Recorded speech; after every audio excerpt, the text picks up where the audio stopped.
My roommate and I had one rule. If you finish something in the fridge, you replace it. Milk, eggs, butter, ketchup, doesn't matter. You kill it, you fill it. He agreed to this rule very passionately, which should have been my first warning sign because nobody agrees that enthusiastically unless they are planning a crime. For 2 months, I kept buying orange juice and finding the carton back in the fridge with approximately 1 molecule left in it.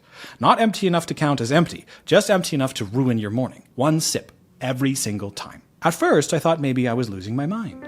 Maybe I was drinking it in my sleep. Maybe the fridge was haunted by a very hydrated ghost.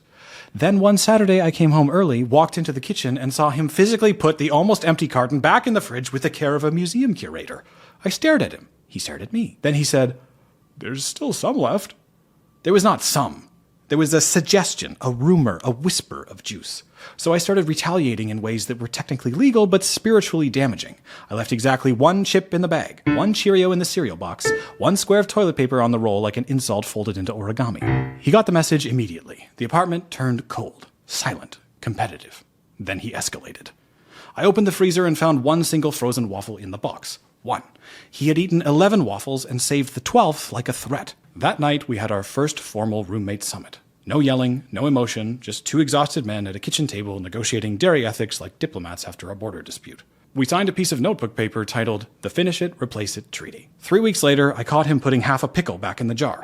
Not a spear, not a slice, half a pickle.